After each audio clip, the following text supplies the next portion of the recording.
नमस्कार दोस्तों, स्वागत है आपका जरधारी क्लासेस में। उत्तराखंड प्रतियोगी परीक्षाओं की इस एमसीक्यू बेस्ड सीरीज में आज हम क्लास 7 में चर्चा करेंगे कार्तिकेयपुर व कत्यूरी राजवंश।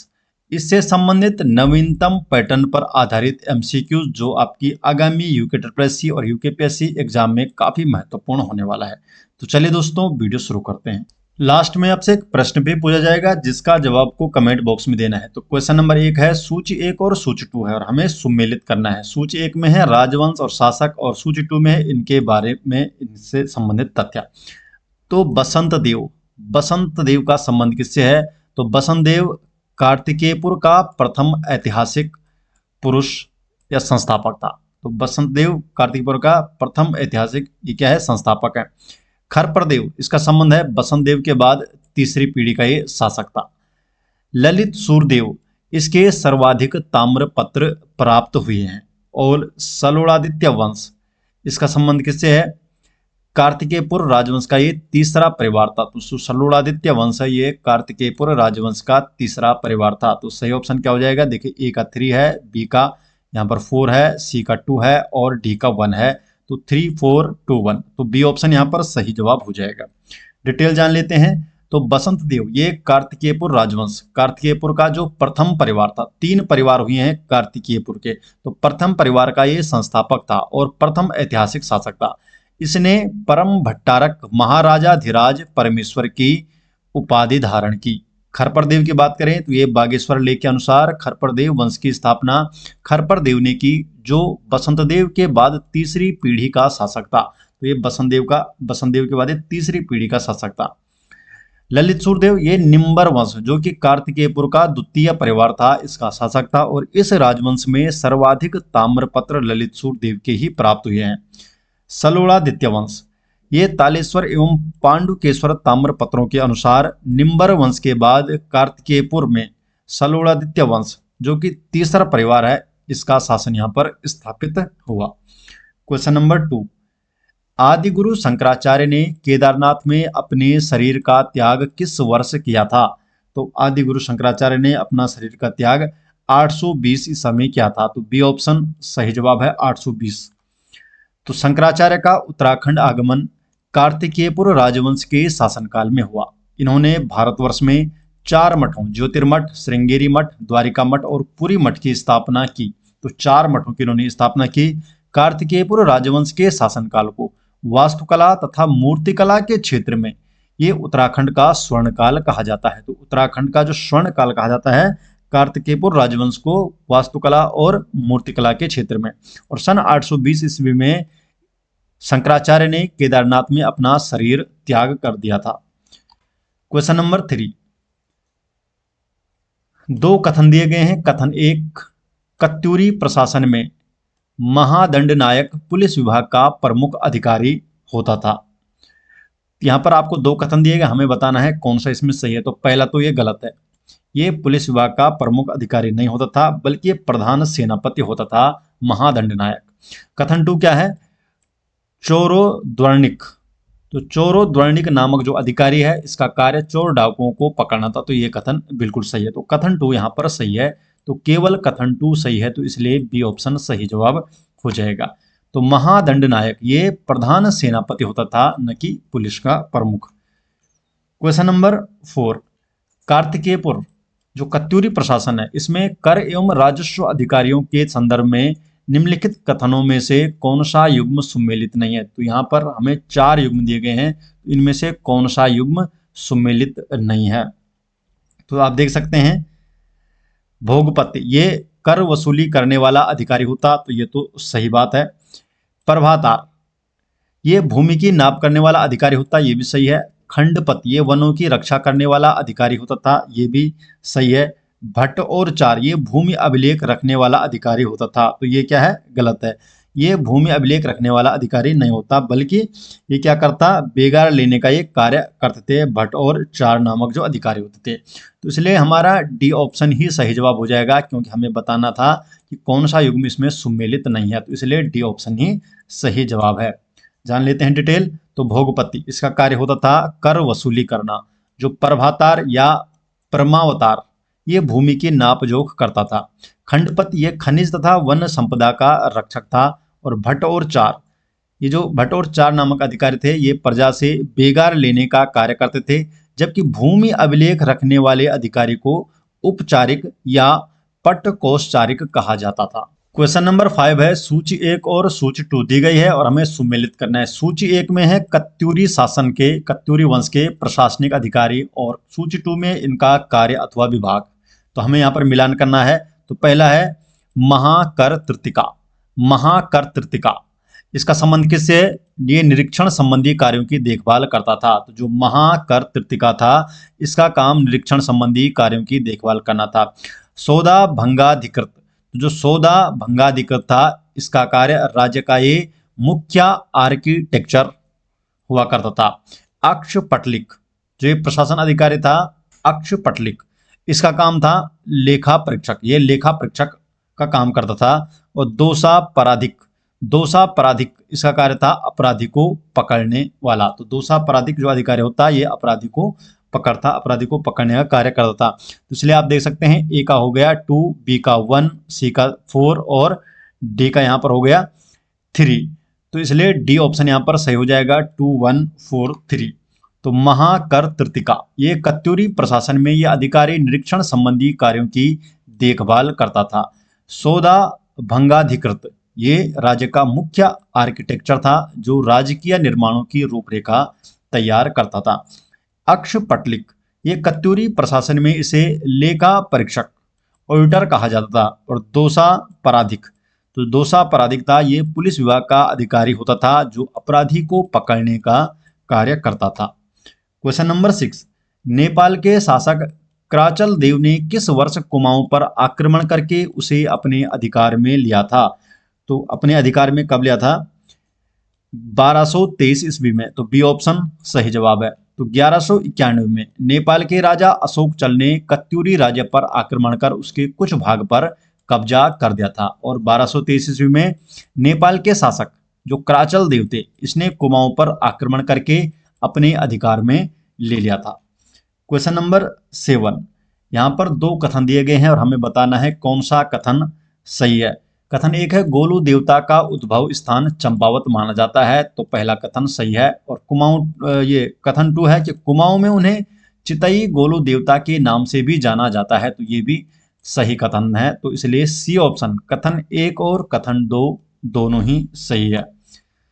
तो गोलू देवता जो कि कत्यूरी राजा झालू राय देव के पुत्र थे, इनका उद्भव स्थान चंपावत माना जाता है। और कुमाऊं क्षेत्र में प्रसिद्ध मंदिर के कारण उन्हें चितई गोलू देवता के नाम से भी जाना जाता है। क्वेश्चन नंबर 8, कार्तिकेयपुर राजवंश के शासकों और उनके वंश के संदर्भ में निम्नलिखित में से कौन सा युग्म सुमेलित नहीं है? तो सुमेलित कौन सा युग्म नहीं है? तो पहला युग्म है बसंत देव, ये प्रथम परिवार का संस्थापक। कार्तिकेयपुर जो राजवंश है इसके प्रथम परिवार का इस संस्थापक था, तो पहला कथन तो पहला युग्म तो सही है। त्रिभुवन राज खरपर देव वंश अंतिम शासक था, ये खरपर देव वंश का अंतिम शासक, ये बात भी सही है। भूदेव सलोड़ादित्य वंश का संस्थापक, तो ये गलत है। जो भूदेव था ये निम्बर वंश का, निम्बर वंश का क्या था? ये जो द्वितीय परिवार है इसका शासक था, ठीक है। और इच्छर देव सलोड़ादित्य वंश प्रथम शासक, तो ये भी क्या है? सही है। तो यहाँ पर कौन सा युग्म सुमेलित नहीं है? तो सी वाला युग्म यहाँ पर सुमेलित नहीं है, तो इसलिए हमारा जो सही जवाब है वो सी हो जाएगा। बसंत देव कार्तिकेयपुर के प्रथम परिवार का संस्थापक था। त्रिभुवन राज खरपर देव वंश जो द्वितीय पीढ़ी है इसका अंतिम शासक था। और भूदेव निम्बर वंश द्वितीय परिवार का शासक था और ललित सूरदेव का ये पुत्र था भूदेव। सलोड़ादित्य वंश की जो स्थापना है इक्षर देव ने की थी, तो सलोड़ादित्य वंश की स्थापना किसने की? इक्षर देव ने की थी। क्वेश्चन नंबर 9, 2 सूचियां यहाँ पर दी गई है और हमें यहाँ पर मिलान करना है। सूची 1 में है सैन्य पद, सैन्य जो अधिकारी होते सैन्य इकाइयों के बारे में, और सूची 2 में इनका संबंधित जो तथ्य है। तो देखिए गोलमीक, इसका संबंध किससे था? तो गोलमीक एक पदातिक सेना का प्रधान होता था, तो एक यहाँ पर हो जाएगा पहला ही। और हस्त्या सवोष्ट्र बलाधिकृत, हस्त्या सवोष्ट्र बलाधिकृत, ये क्या था? ये तीनों आरोही सेनाओं का सर्वोच्च पदाधिकारी होता था। जो तीनों आरोही सेना होती थी इनका ये पदाधिकारी होता, तो ये भी सही है। बी का यहाँ पर हो जाएगा 2। दुहा साध्य साधनिक, जो दुहा साध्य साधनिक था ये गुप्तचर विभाग का अधिकारी होता था, तो सी का 3 हो गया। और उष्ट बलाधिकृत ये उष्टरोही सेना का नायक होता था, तो यहाँ पर हो जाएगा ए का 1, बी का 2, सी का 3 और डी का 4। तो ये तो 1 2 3 4 हो गया, ए ऑप्शन इसका सही जवाब हो जाएगा। तो देखिए गोलमेक, ये कत्यूरी सेना में पदातिक अर्थात पैदल सेना के नायक को गोलमेक कहा जाता था। हस्त्या सवोष्ट्र बलाधिकृत, ये तीनों प्रकार की जो आरोही सेनाएं होती, जो हस्ती अर्थात हाथी वाली, अश्व घोड़े वाली और उष्ट ऊंट का ये सर्वोच्च पदाधिकारी होता। इन तीनों जो आरोही सेनाएं थी, हस्ती हो गए, अश्व हो गए और उष्ट, तीनों ही सेनाओं का सर्वोच्च पदाधिकारी होता था। दुहा साध्य साधनिक, ये पुलिस प्रशासन में गुप्तचर विभाग का अधिकारी होता था।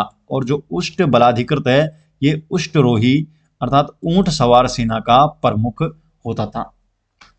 क्वेश्चन नंबर 10, कार्तिकेयपुर में सलोड़ादित्य वंश, सलोड़ादित्य वंश जो कि तीसरा परिवार था कार्तिकेयपुर राजवंश का, इसकी स्थापना किसने की?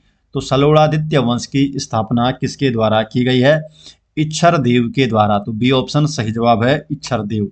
तो निम्बर वंश के बाद कार्तिकेयपुर में सलोड़ादित्य वंश का शासन आया। सलोड़ादित्य वंश की स्थापना सलोड़ादित्य के पुत्र इच्छरदेव ने की। तो सलोड़ादित्य के पुत्र था इच्छरदेव और इसी ने ही इस वंश की स्थापना की। इसके बाद देशदेव, पद्मदेव, सुभिक्षर राजदेव शासक इसके अंतर्गत आए। क्वेश्चन नंबर 11, यहाँ पर 2 कथन दिए गए हैं और सही कथन बताना है। पहला कथन है कार्तिकेयपुर के संस्थापक वसंत देव ने स्वर्णेश्वर नामक ग्राम एक मंदिर को दान में दिया था। तो पहला कथन भी सही है। और कथन 2 क्या है कि वसंत देव ने परम भट्टारक महाराजा धीराज परमेश्वर की उपाधि धारण की थी। तो दूसरा कथन भी सही है, तो इसलिए सी ऑप्शन हो जाएगा, दोनों ही कथन सही है।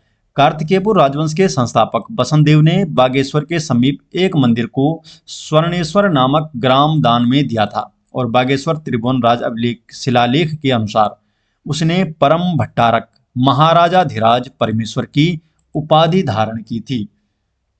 तो कथन 2 भी सही है, तो दोनों ही कथन इसमें सही हो गए। क्वेश्चन नंबर 12, 2 सूचियां दी गई है, सूची 1 और सूची 2, और हमें सुमेलित करना है। सूची 1 में है इतिहासकार और सूची 2 में जो इनके मत हैं कार्तिकेयपुर के बारे में, कत्यूरी जो राजवंश थे इसके बारे में इन इतिहासकारों का क्या मत है, ये हमें मिलान करना है। तो आप देख सकते हैं राहुल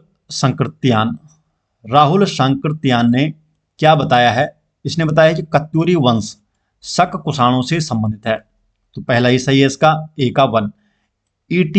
एटकिंसन, इसके द्वारा क्या कहा गया? इनका मानना है कि कत्यूरी शब्द का सर्वप्रथम प्रयोग किया है E.T. एटकिंसन ने। ठीक है, तो E.T. एटकिंसन ने सर्वप्रथम कत्यूरी शब्द का प्रयोग किया है। तो बी का यहाँ पर 2 है। बद्रीदत्त पांडे, ये कार्तिकेयपुर राजा सूर्यवंशी थे, इनका ये मानना था।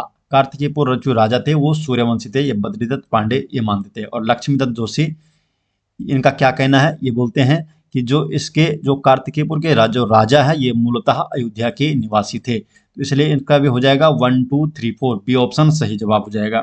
तो राहुल सांकृत्यान ने, इसके अनुसार कत्यूरी वंश शक कुषाणों से संबंधित है जिन्होंने हूणों से पराजित होने के बाद ये नींव डाली थी। E.T. एटकिंसन, ये कत्यूरी शब्द का प्रयोग सर्वप्रथम एटकिंसन ने बैजनाथ के राजवंश के लिए किया था। और जो बद्रीदत्त पांडे हैं इनके अनुसार कार्तिकेयपुर राजा सूर्यवंशी थे।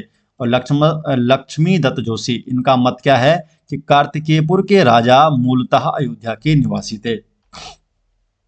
क्वेश्चन नंबर 13, खरपरदेव वंश का अंतिम शासक निम्नलिखित में से कौन सा था? तो जो खरपरदेव वंश है तो अंतिम शासक था त्रिभुवन राज। तो त्रिभुवन राज अंतिम शासक था, बी ऑप्शन सही जवाब है। तो खरपरदेव वंश की स्थापना खरपरदेव ने की थी और खरपरदेव का पुत्र था कल्याण राज।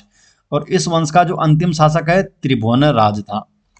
क्वेश्चन नंबर 14 हो गया।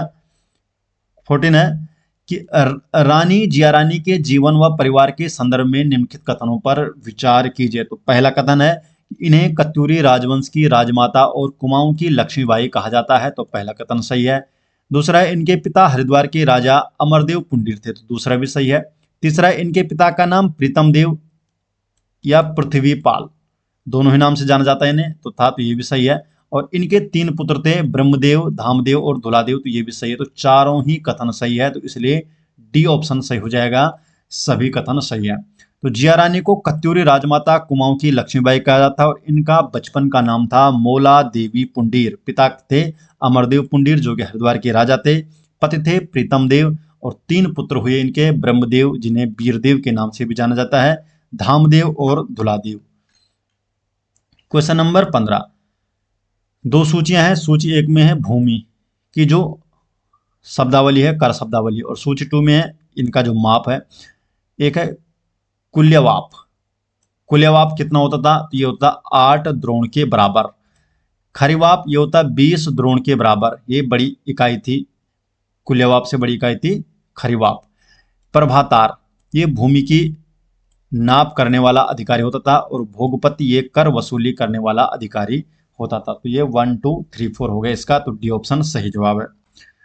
तो कुल्यवाप कत्यूरी काल में भूमि मापने का पैमाना है जो 8 द्रोण के बराबर होता था, और खरीवाप ये द्रोणवाप से बड़ी इकाई थी, और ये खरीवाप 20 द्रोण के बराबर होता है। प्रभातार या प्रमावतार ये भूमि की नाप करने वाला अधिकारी था, और भोगपति ये कर वसूली करने वाला अधिकारी था। क्वेश्चन नंबर 16, कत्यूरी प्रशासन में तहसीलदार के लिए किस शब्द का प्रयोग किया जाता है? कत्यूरी जो प्रशासन है इसमें तहसीलदार के लिए किस शब्द का प्रयोग किया जाता?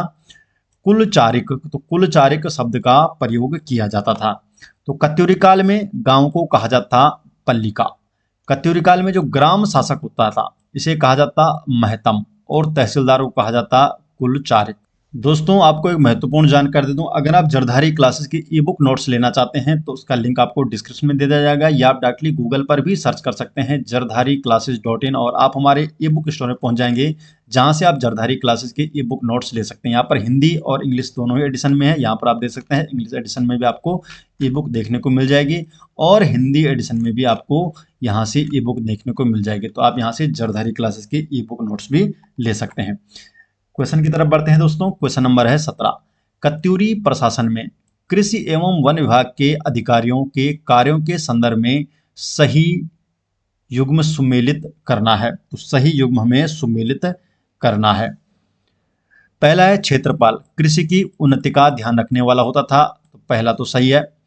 दूसरा है खंडपति, वनों तथा खनिज संपदा का रक्षक था, तो ये भी सही है।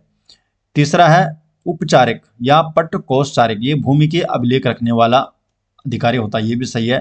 प्रभातार भूमि से कर वसूलने वाला, तो ये क्या है? ये गलत है। ये जो चौथा है यहाँ पर ये गलत है, ये भूमि की नाप करने वाला अधिकारी होता था प्रभातार। तो इसलिए पहला, दूसरा और तीसरा कथन सही है, तो इसलिए बी वाला ऑप्शन सही जवाब हो जाएगा। तो क्षेत्रपाल कृषि उन्नति का ध्यान रखने वाला, खंडपति खनिज तथा वन संपदा के रक्षक, पट्टकोषचारिक या उपचारिक ये भूमि के पट्टे या अभिलेख रखने वाला होता था, और जो प्रभातार है ये भूमि की नाप रखने वाला अधिकारी होता। कर वसूलने वाला जो अधिकारी होता उसे कहते भोगपति। तो भोगपति अधिकारी होता था कर वसूलने वाला। क्वेश्चन नंबर 18, 2 सूचियां दी गई है। सूची 1 में है, देखो पहला है छत्रयुक्त मंदिर। छत्रयुक्त मंदिर इसका जो विवरण क्या है? यह है पैगोड़ा प्रकार, काष्ठ एवं पाषाण का इसमें दोनों का प्रयोग होता था। शिखरयुक्त जो मंदिर होता, ये स्थापत्य के जो प्रकार है, शिखरयुक्त जो मंदिर है ये वर्गाकार और पाषाण निर्मित, और बिना ये छत्र की होती है, केवल पाषाण निर्मित होता। देखो छत्रयुक्त मंदिर ये काष्ठ और पाषाण दोनों का प्रयोग होता। शिखरयुक्त में ये वर्गाकार होते और पाषाण निर्मित अर्थात पत्थर से निर्मित होते, और बिना छत्र के होते थे। पल्लिका ये कत्यूरी काल में गांव का नाम हुआ करता, और महतम ये ग्राम शासक हुआ करता। तो इसलिए यहां पर हो जाएगा 1 2 3 4, डायरेक्ट ऑप्शन है ए। तो छत्रयुक्त मंदिर इन्हें पैगोड़ा प्रकार के मंदिर कहा जाता है, जिनमें काष्ठ, लकड़ी एवं पाषाण पत्थर दोनों का प्रयोग होता है। उदाहरण के लिए हो गया केदारनाथ मंदिर, नंदा देवी मंदिर, बिनसर। शिखर युक्त मंदिर में ये पूर्णतः पाषाण से निर्मित, पत्थर से निर्मित होते थे, वर्गाकार होते हैं और इनमें छत्र नहीं होता है, जैसे द्वारहाट का मंदिर, बैजनाथ का मंदिर। पल्लिका कत्यूरी काल में गांव को पल्लिका कहा जाता था और महतम कत्यूरी काल में ग्राम शासक को महतम कहा जाता था। क्वेश्चन नंबर 19, लोक गाथाओं के अनुसार गोलू देवता की माता का नाम क्या था? तो गोलू देवता की माता का नाम था रानी कलिंगा। तो सी ऑप्शन सही जवाब है, रानी कलिंगा। तो गोलू देवता का संबंध है कत्यूरी राजवंश से। इनके पिता झालू रायदेव जो कि कत्यूरी राजा थे और इनकी माता का नाम था रानी कलिंगा। गोलू देवता को कुमाऊं में चितई गोलू देवता के नाम से भी जाना जाता है। क्वेश्चन नंबर 20, कत्यूरी प्रशासन में प्रांतीय शासन व्यवस्था के संदर्भ में निम्नलिखित कथनों की जांच कीजिए। तो हमें बताना है इनमें से कौन सा विकल्प सही है। पहला है प्रांतों को भुक्ति कहा जाता था। तो प्रांतों को क्या कहा जाता है? भुक्ति कहा जाता। तो ये कथन सही है। दूसरा है प्रांतों के प्रमुख को उपरिक या राज्यपाल कहा जाता था। तो ये भी सही है। तीसरा है प्रांतों को विस अर्थात जिलों में बांटा गया था जिनका सर्वोच्च पदाधिकारी विसपति कहलाता। तो ये भी कथन सही है। और प्रशासन की सबसे छोटी इकाई विस थी। तो ये गलत है। सबसे छोटी इकाई विस नहीं थी बल्कि क्या थी? ग्राम थी। तो इसलिए फोर्थ वाला कथन गलत हो जाएगा। इसलिए यहां पर 1, 2, 3 ए ऑप्शन सही है। कत्यूरी प्रशासन में प्रांतों को क्या कहते हैं? भुक्ति कहा जाता और प्रांतों का जो प्रमुख अधिकारी है उपरिक या राज्यपाल कहलाया जाता और भुक्ति को जिलों में बांटा गया था जिन्हें विस कहा जाता और इनका प्रमुख होता विसपति। प्रशासन की सबसे छोटी इकाई थी ग्राम। तो ग्राम सबसे छोटी इकाई थी। क्वेश्चन नंबर 21, दो सूचियां दी गई है। सूची 1 में है निम्बर वंशीय शासक और सूची 2 में इनके जो उपलब्धियां या विवरण दिए गए हैं। तो हमें सही मिलान करना है। तो निम्बरदेव इसका संबंध किससे? तो निम्बरदेव को शत्रुहंता कहा गया है। तो ए का वन ही हो जाएगा। इष्टगण का संबंध क्या है? इष्टगण से संबंधित विवरण क्या है? ये उत्तराखंड को एक सूत्र में बांधने का प्रयास किया है इष्टगण ने। ललित सूर्यदेव ये पांडुकेश्वर ताम्रपत्र में इसे बराहावतार कहा गया है, विष्णु भगवान का बराहावतार। और भूदेव को बैजनाथ मंदिर निर्माण में सहयोग इसने किया है, भूदेव ने। तो इसलिए यहाँ पर 1, 2, 3, 4 बी ऑप्शन सही हो जाएगा। निम्बरदेव ये निम्बर वंश का संस्थापक था और इसे शत्रुहंता भी कहा गया है। इष्टगण इसने समस्त उत्तराखंड को एक सूत्र में बांधने का प्रयास किया और राज्य सीमाएं गढ़वाल कुमाऊं तक विस्तारित की। ललित सूर्यदेव इसे एक महान निर्माता माना गया है और पांडुकेश्वर ताम्रपत्र में इसे धरती के उद्धार के लिए बराहावतार बताया गया है। भूदेव ये ललित सूर्यदेव का पुत्र था और इसने बैजनाथ मंदिर के निर्माण में सहयोग किया। क्वेश्चन नंबर 22, कत्यूरी प्रशासन में ग्रामों में राज्य की ओर से कौन से अधिकारी नियुक्त किए जाते थे? तो जो कत्यूरी प्रशासन थे तो ग्राम में राज्य की ओर से अधिकारी नियुक्त किया जाता है और उस अधिकारी को क्या कहा जाता था? तो सही जवाब है महामनुष्यम तथा मुकदम। महामनुष्यम तथा मुकदम उसे कहा जाता था। तो ए ऑप्शन सही जवाब है। तो प्रशासन की सबसे छोटी इकाई होती थी ग्राम और ग्राम में राज्यों की ओर से महामनुष्यम तथा मुकदम नामक अधिकारी नियुक्त किए जाते थे। क्वेश्चन नंबर 23 है कार्तिकेयपुर राजवंश के निम्बर वंश जो कि द्वितीय परिवार था इसके संदर्भ में निम्नलिखित कथनों पर विचार कीजिए। तो यहाँ पर हमें 4 कथन दिए गए हैं और सही कथन हमें बताने हैं। तो पहला है कि निम्बर वंश का सर्वाधिक उल्लेख पांडुकेश्वर ताम्रपत्र में मिलता है और जिसकी भाषा संस्कृत है। तो पहला कथन तो सही है। दूसरा है इस वंश के शासक निम्बर को शत्रुहंता भी कहा जाता है। तो ये भी सही है। ललित सूर्यदेव के पुत्र भूदेव ने 1150 ईस्वी में बैजनाथ मंदिर के निर्माण में सहयोग किया था। ये कथन भी सही है। और इष्टगण ने उत्तराखंड को एक सूत्र में बांधने का प्रयास किया था। तो ये भी सही है। तो चारों ही ऑप्शन ये सही है, इसलिए डी ऑप्शन सही जवाब हो जाएगा। पांडुकेश्वर जो कि जोशीमठ से प्राप्त हुआ, इसके ताम्रपत्र में निम्बर वंश का सर्वाधिक उल्लेख है और इसकी भाषा संस्कृत बताई गई है। निम्बर जो कि निम्बर वंश का संस्थापक है इसे शत्रुहंता कहा गया है। इष्टगण ने उत्तराखंड को एक सूत्र में बांधने का प्रयास किया और ललित सूर्यदेव का पुत्र था भूदेव जिसने बैजनाथ मंदिर 1150 में जो निर्मित हुआ है इसके निर्माण में सहयोग किया था।